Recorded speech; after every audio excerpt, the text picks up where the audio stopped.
तहरीक तेलंगाना के अजीम व सरकर्दा जहदकार आचार्य कोंडा लक्ष्मा बापू जी की 109वीं सालगिरह तकरीब आज जिले सिद्दीपेट के गजवेल टाउन और हल्के के बेशतर मवाजियात में मुख्तलिफ अंजुमन व इदारों की जानिब से रवायती जोश व खरोश के साथ मनाई गई, जिसमें उन्होंने आंजानी आचार्य कोंडा लक्ष्मा बापू जी की तस्वीर गुलाए अकीदत पेश करते हुए खराज अकीदत पेश किया। मरकजी तकरीब गजवेल टाउन में मुनाकिद हुई, जिसमें भारत राष्ट्रीय समिति के पार्टी उमर इंचार्ज मिस्टर वीरवी प्रताप रेड्डी ने शरीक होकर आचार्य कोंडा लक्ष्मा बापू जी के मुजस्समे की गुलपोशी की और अपने खिताब में कहा कि मुत्तहदा रियासत में इलाका तेलंगाना से होने वाली हक तलाफी और नाइंसाफी के खिलाफ आचार्य कोंडा लक्ष्मा बापू जी ने आवाज बुलंद किया था और तहरीक तेलंगाना को परवान चढ़ने में मुतअद्दिद कुर्बानियां पेश की। मौजूदा रियासती हुकूमत आचार्य कोंडा लक्ष्मा बापू जी के ख्वाबों को और तवक्कुआत को पूरा करने में बुरी तरह नाकाम हो गई। उन्होंने कहा कि आचार्य कोंडा लक्ष्मा बापू जी पसमानदा तबकात को तमाम शोबे हयात में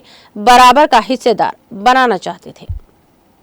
रुकने असलमी जंगाओं डॉक्टर पी राजेश्वर रेड्डी ने आज रियासती हुकूमत से पुरजोर मुतालिबा किया कि वह हल्के में शामिल जिले सिद्दीपेट के चिरियाल टाउन में मंजूरा मुंसिफ मजिस्ट्रेट कोर्ट की इमारत की तामीरी कामों को फौरी आगाज करते हुए आर्जी इमारत में अदालती उमूर की तकमील के लिए दरकार स्टाफ को मुकर्रर करें और मुकदमात की समाअत का आगाज किया जाए ताकि मुकामी अवाम को सहूलत हो सके। उन्होंने बताया कि चिरियाल में अदालत न होने के नतीजे में अवाम को हसनाबाद सिद्दीपेट पहुंचना पड़ रहा है, जिसमें अवाम का कीमती वक्त और सरमाया जाया हो रहा है। वो आज रियासती वजीर इंडोमेंट कोंडा सुरेखा की मौजूदगी में मुनाकिदा तकरीब को मुखातिब कर रहे थे। रुकनी assembly doctor P Rajeshwar Reddy ने शहबाज गुड़म रोड के भी तामीर जदीद करने का मुतालिबा किया और कहा कि मज़कुरा सड़क पर बेशतर औकात खतरनाक सड़क हादसात रोनुमा हो रहे हैं, जिसके बायस कीमती इंसानी जानों का इतलाफ हो रहा है। रियासती वजीर कोंडा सुरेखा ने इस ज़िम्मन में जरूरी इक़दामात करने का रुकनी assembly doctor P Rajeshwar Reddy से वादा किया।